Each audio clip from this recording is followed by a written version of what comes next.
Buenas noches. Nada más esperamos a que se incorpore su compañera.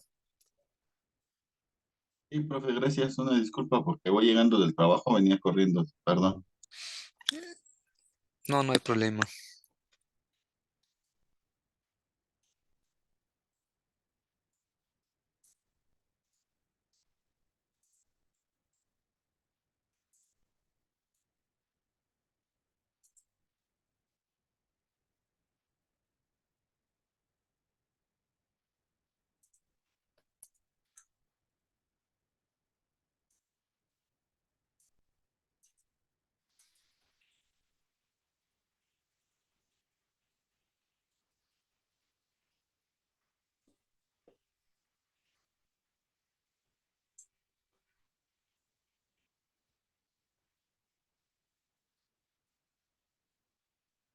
Entonces, aquí la restricción, bueno, el dominio aquí como tú lo tienes, sería que puedes tomar los números reales siempre y cuando el valor de la variable t sea mayor o igual a un medio o 0,5.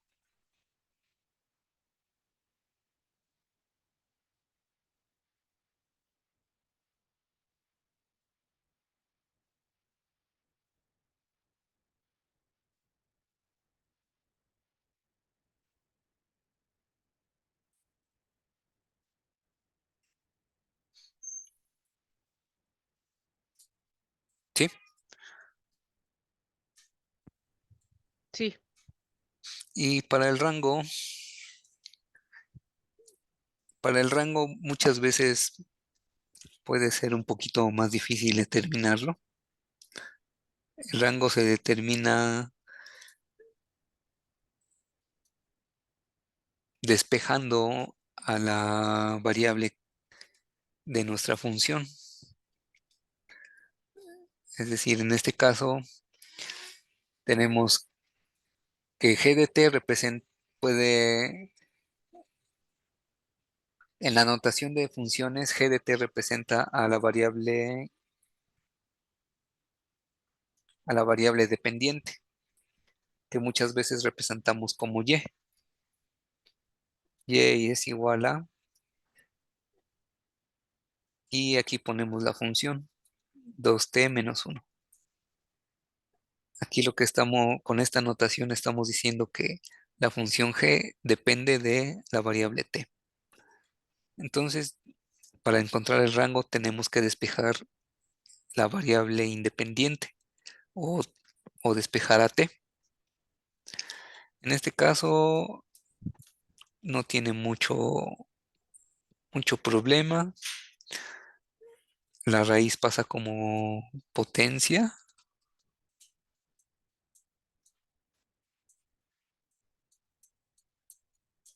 Después el menos 1 pasa sumando.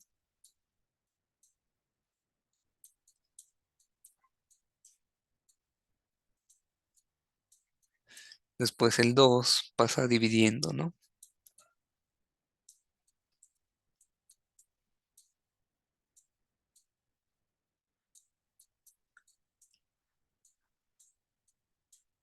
Ok. Ya tenemos a la variable t despejada. Ahora hacemos lo mismo que hicimos con el dominio. Vamos a observar cómo nos queda esta nueva función y vamos a ver qué restricciones existen, qué limitaciones tenemos. ¿Hay alguna restricción de algún valor, de algún número para poder usarlo aquí?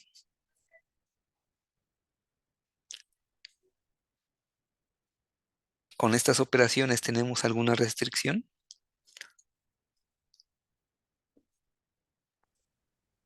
sale punto 5, ¿no? Bueno, medio, ¿Cómo? o sea, el resultado. ¿El resultado? Sí, No, no, ahorita no vamos a sustituir nada. ok. Nada más vamos a ver, vamos a hacer lo mismo que hicimos para encontrar el dominio. Vamos a analizar esta nueva expresión para ver qué restricciones tenemos. Recuerda que las restricciones se van a dar cuando la variable esté como denominador, es decir, aquí abajo, o cuando tengamos raíces cuadradas o funciones eh, de tipo exponencial o logarítmicas. En este caso no hay ninguna variable en la parte de abajo, ¿verdad? No, Entonces no hay, no hay forma de que ahí se produzca una división entre cero. La división siempre va a ser entre 2. ¿Qué números, qué tipo de números podemos utilizar aquí en y cuadrada? Tanto positivos como negativos, ¿verdad? sí, Aquí no hay limitaciones. Entonces, ¿cuál sería el dominio? Perdón, el rango. El dominio, en este caso, son todos los números reales, excepto no es cierto, son todos los números mayores a 0.5, el dominio. O lo que es lo mismo, si lo escribimos como rango, perdón, como intervalos.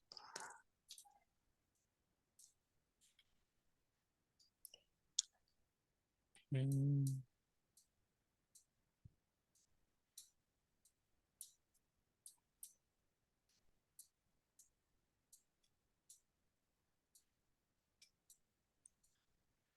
Si el dominio lo escribimos como intervalo, vamos a poner que el dominio va desde un medio,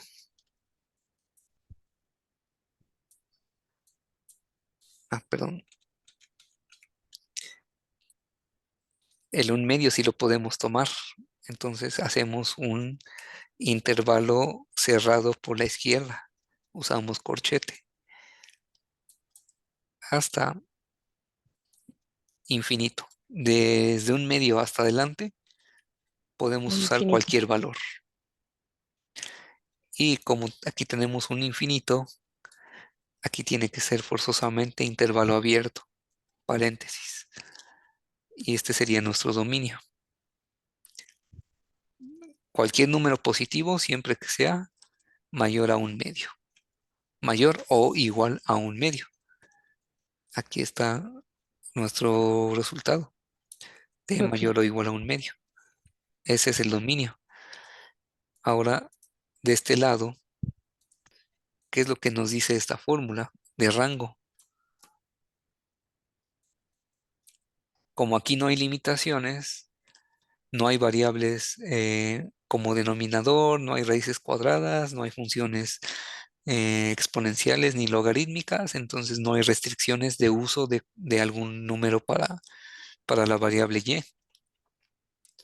Entonces el rango tienen que ser todos los reales, ¿sí? sí, Así simbólicamente. Si quieres usar intervalos, sería usar corchete aquí, menos infinito, hasta infinito. Esto sería en forma de intervalos, desde menos infinito a infinito. Esto es equivalente a decir que son todos los reales. ok. Entonces sí habría que despejar cada una de las funciones de ahí, ¿verdad? ¿Sí? Aquí, aquí tú pusiste en rango que sea mayor a cero. Está bien, de acuerdo a tu análisis de la gráfica, está bien, porque la aplicación solo te graficó pues medio rango. Ujú. El rango está en Y, acuérdate, el dominio en X. Por eso, si hablamos del dominio, en X empezamos aquí en un medio y nos vamos hacia solo valores positivos. Y en rango desde cero hasta infinito positivo, pero también nos podemos ir al otro lado, hasta menos infinito. ¿Y eso por qué? Porque recuerda, no sé si recuerden, que las raíces cuadradas se relacionan con dos valores, uno positivo y uno negativo. ¿Sí? Sí, ¿Por qué? Porque si aquí yo estoy usando un valor positivo, ¿no?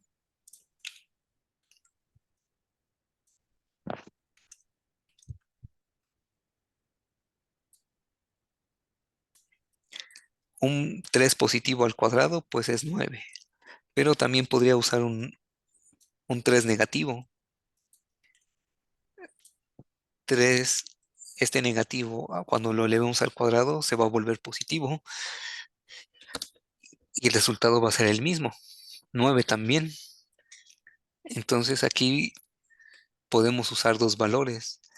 Si nosotros sacamos la raíz cuadrada, como en este caso, la raíz cuadrada se va a relacionar tanto con el valor positivo como con el negativo, porque podemos usar cualquiera de esos dos.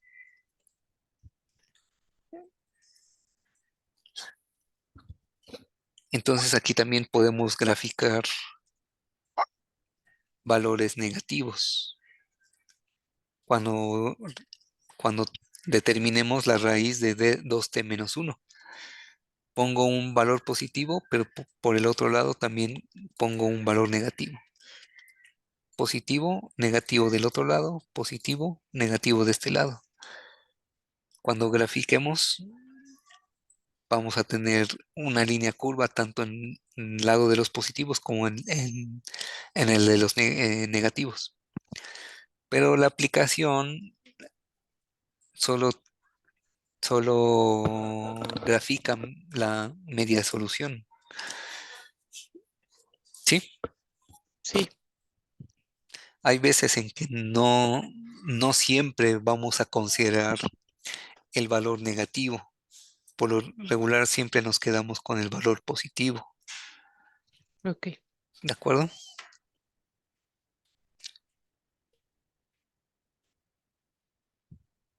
Y esta no estaba muy difícil. X puede tomar cualquier valor excepto el cero.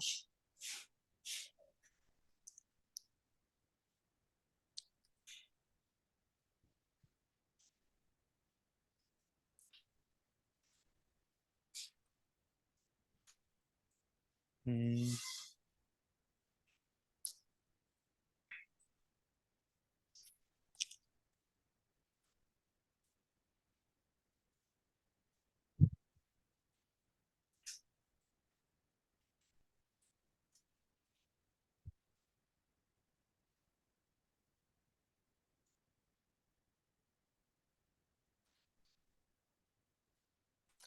ok, ¿alguna duda? No, ninguna. Aquí sí se puede factorizar. De hecho, es Ujú. preferible backfactorizar. Y después hacer el análisis del dominio y el rango. Así es. Ok. ¿Las gráficas sí están bien? Sí, las gráficas sí están bien. Ok.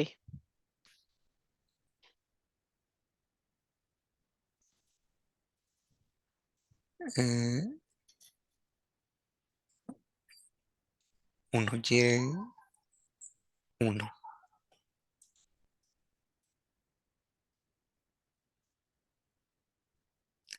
Ok, por aquí uno, creo que era en este donde nos quedaba intervalos hasta el valor de un cuarto.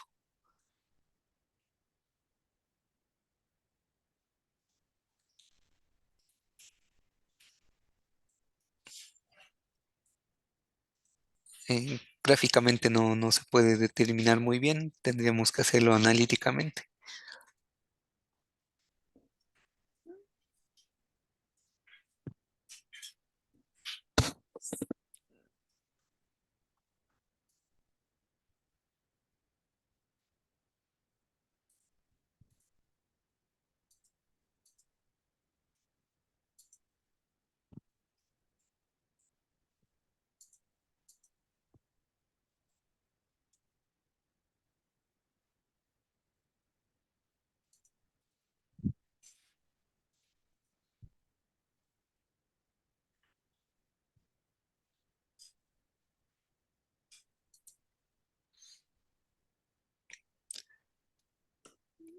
Después viene esta actividad de gráficas de funciones exponenciales.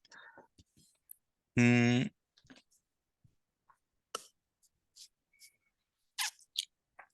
Aquí se supone que había que hacer algo similar, ¿no? Hacer las gráficas y determinar dominio y rango. Sí, Entonces, en todas,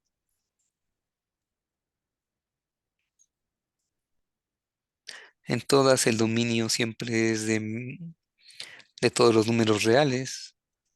Aquí no hay restricciones para el exponente.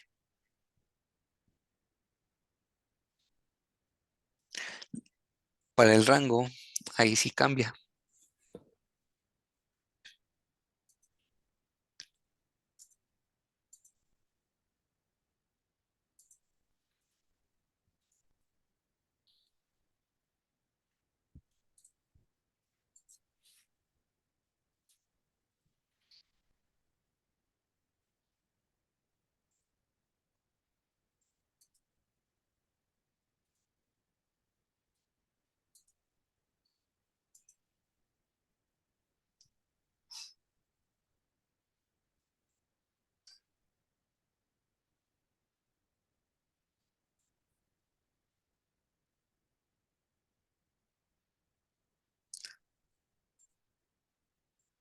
Es 4 a la X.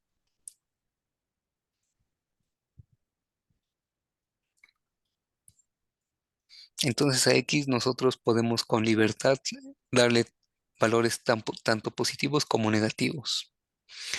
Solo que el rango sí va a, a cambiar. En este caso, en el rango nunca va a pasar de cero hacia abajo, solo valores positivos. En este caso, lo que sucede es un desplazamiento. Ah, ah, ¿Qué dice? 5 a la X menos 3. sí, 5 a la X sí, menos así es. 3.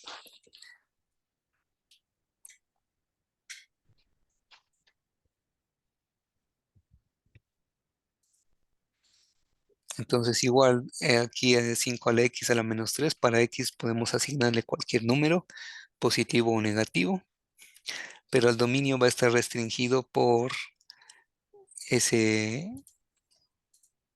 cuando nos empecemos a acercar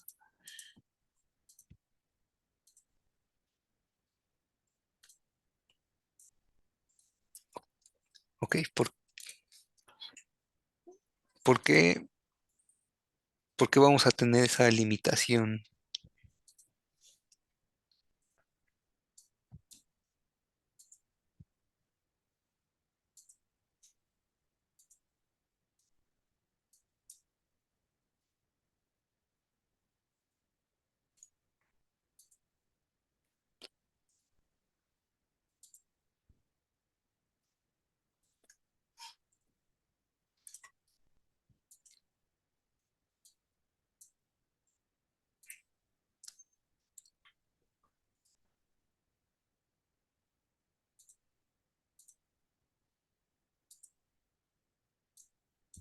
Entonces aquí tenemos 4 a la X, es una función exponencial. ¿Qué pasa cuando X vale cero? Entonces tenemos 4 elevado a la potencia cero.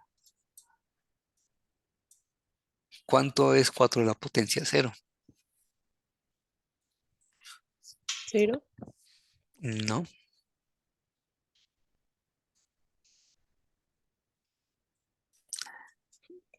Cualquier número ¿Cuatro? elevado a la potencia cero es uno. Ok, Cualquier número elevado a una potencia cero siempre nos da uno. Ujú. Entonces aquí tenemos el cero marca nuestro límite entre lo que son números muy grandes y números pequeños, el cero. Del lado, del lado derecho, pues tenemos los positivos. De aquí nos vamos hasta más infinito. Del lado izquierdo hasta menos infinito. Como vimos, no hay restricción para el dominio. Podemos usar todos los números reales en X. Pero ¿qué pasa cuando nosotros venimos de números muy grandes y nos acercamos al cero?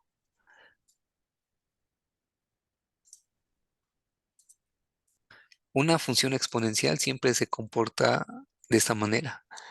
Crece muy rápido.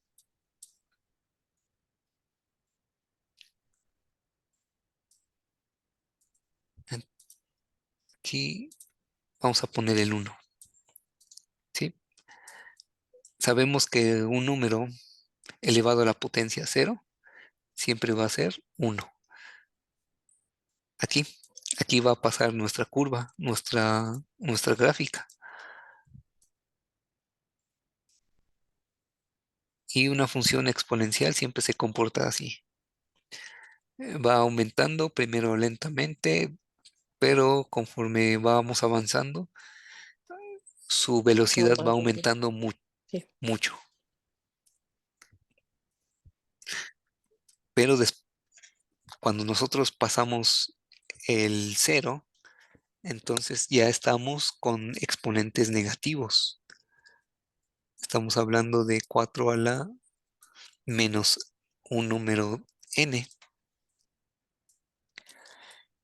¿Y qué pasa con los exponentes negativos? Los exponentes negativos son equivalentes a exponentes fraccionarios. ¿Recuerdas por qué? No,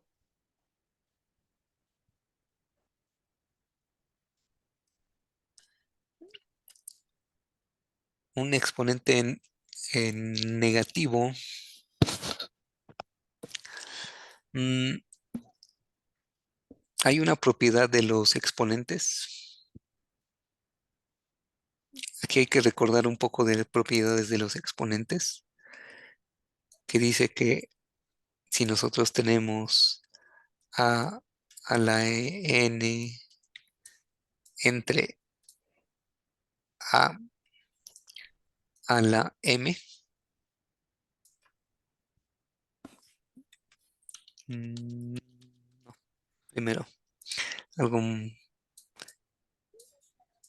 más sencillo sería a la inversa de a la n.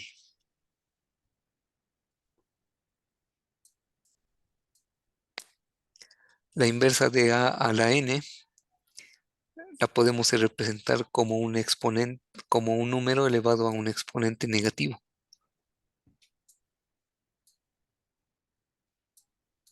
¿Sí se acuerdan de esta propiedad?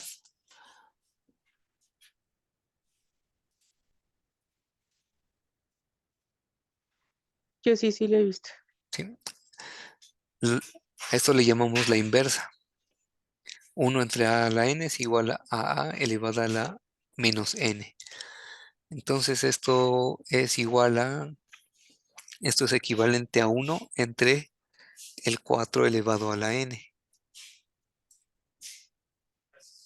¿Sí? Sí, Entonces, vamos a ver que esto es como casi como si fuera un espejo, que refleja los valores que tienes aquí que crecen muy rápido, pero como en un espejo todo se invierte.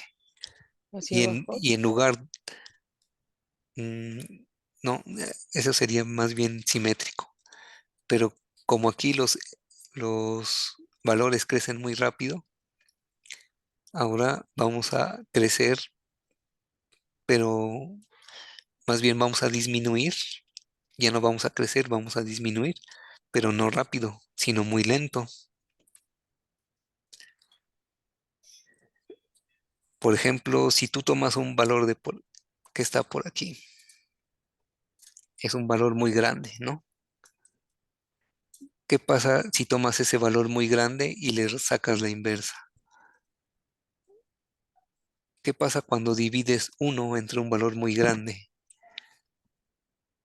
Se vuelve un valor muy pequeño, ¿sí? Sí, Pero aquí el signo del exponente no afecta al resultado. El resultado siempre va a ser positivo. Lo único que pasa cuando tomamos valores negativos en x, que van a estar en el exponente, es que vamos a tomarlo como la inversa, pero no aparece ningún signo. Por eso no existe, en esta gráfica no van a existir valores negativos en nuestro rango, solo en el dominio.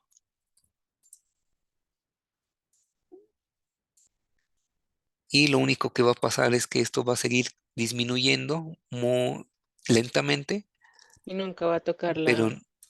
exactamente nunca va a tocar el cero.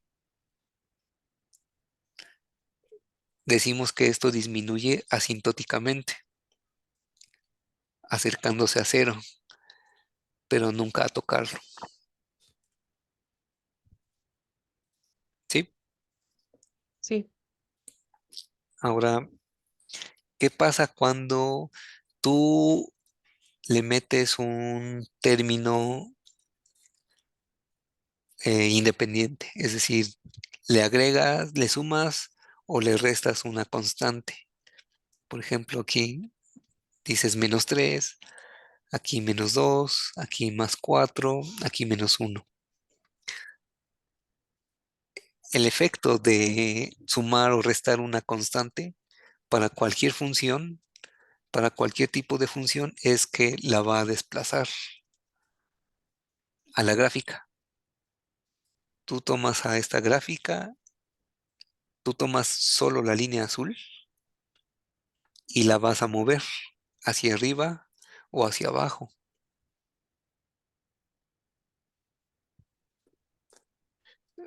¿Cuánto la vas a mover? Dependiendo de este valor.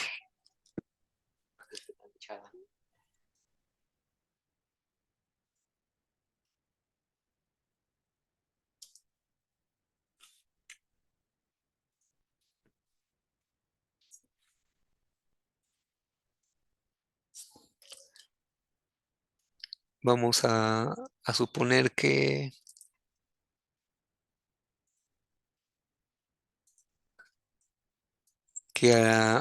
a esta función exponencial de 4 a la x le voy a restar 2. 4 a la x menos 2.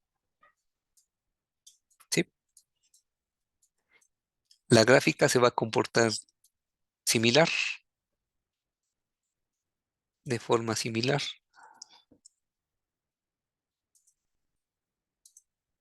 pero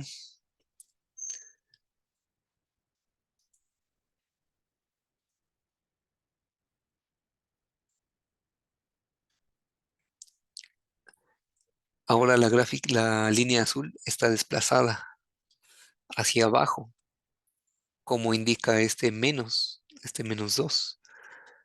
Se desplaza hacia abajo.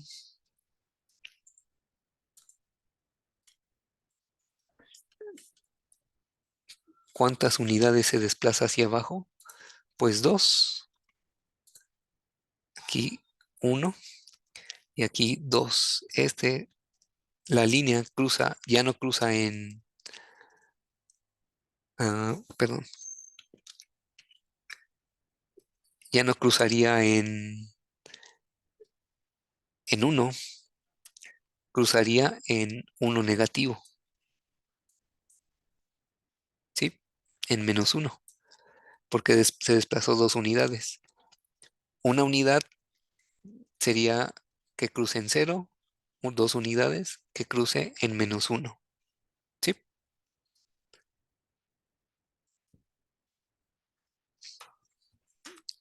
Y eso es lo que ocurre con tus demás funciones.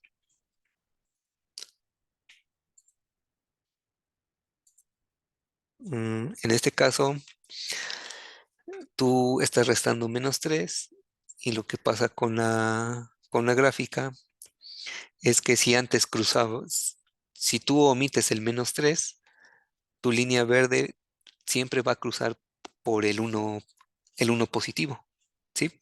Si nosotros no tenemos una constante que sume o reste a la función exponencial, siempre va a pasar por 1, siempre va a cruzar aquí. Y aquí tú le estás restando 3 unidades, es decir, lo estás desplazando hacia abajo, 3 unidades. 1, 2, 3, por eso cruzan -2. Otra forma de verlo es que siempre se va a acercar tu función exponencial se va a acercar de forma asintótica a este valor, al -3. Por eso aquí parece como si se formara una línea recta cuando llega al valor de -3. Aquí parece que forma una línea recta cuando llega a 0.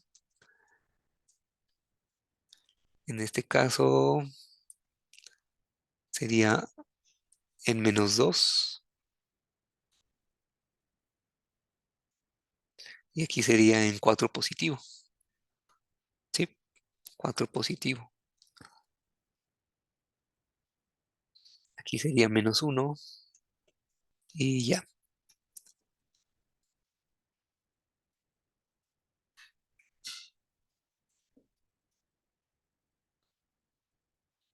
¿Sí? ¿Alguna duda?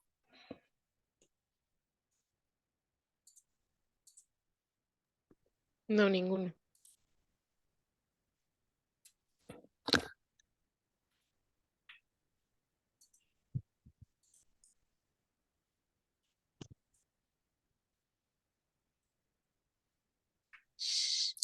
Ok, entonces veo que ya se integraron más personas. Está Jürgen. Em, ¿Tienen alguna duda de alguna tarea en específico? De las retroalimentaciones que ya les di.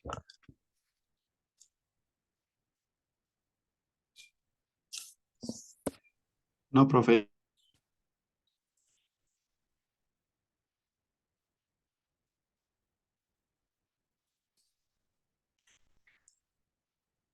Por el momento no, profe. No, en serio. Veo que algunos ya llegaron a tareas de derivadas y optimización de funciones.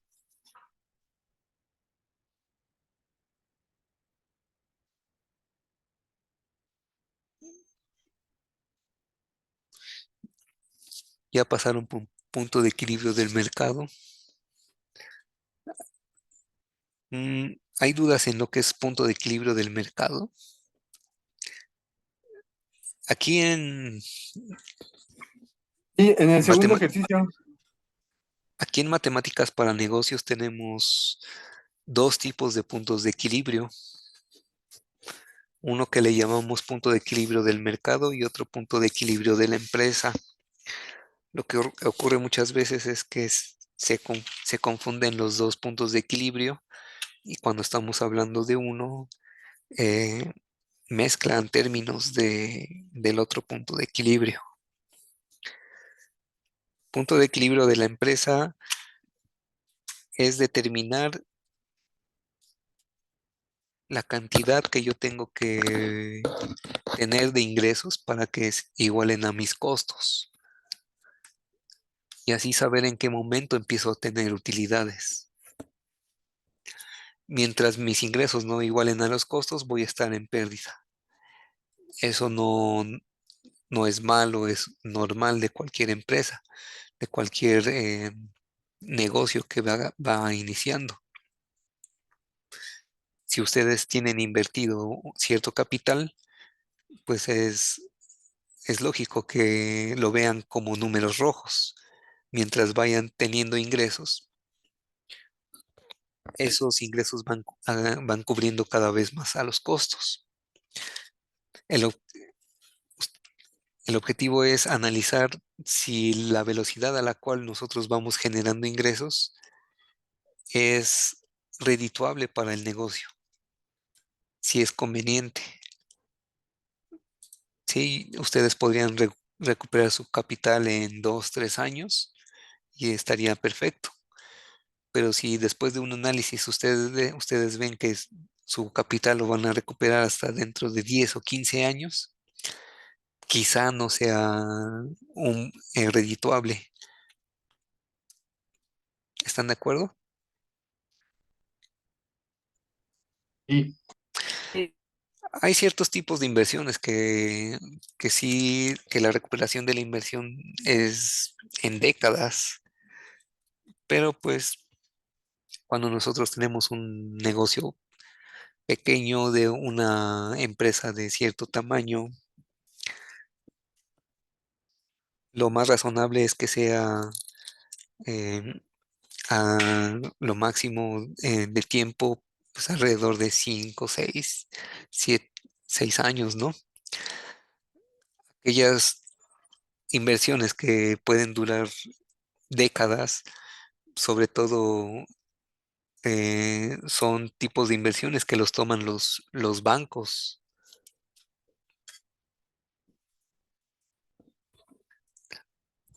Entonces, el otro tipo de punto de equilibrio es el punto de equilibrio del mercado. Ah, mm. En punto de equilibrio, otra diferencia. En punto de equilibrio de la empresa, nosotros tenemos funciones de ingresos y funciones de costos y funciones de utilidades. En punto de equilibrio del mercado, tenemos funciones que le llamamos función de oferta y función de demanda. ¿Sí? ¿Hasta ahí está claro?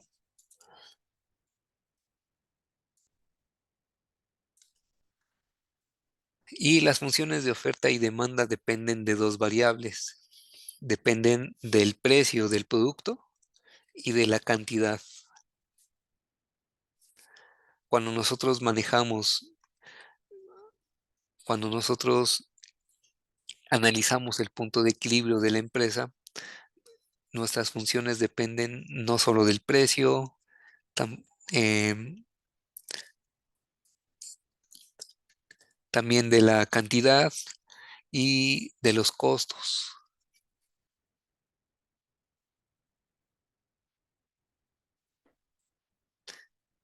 Entonces aquí a las funciones les vamos a llamar funciones de oferta y funciones de demanda.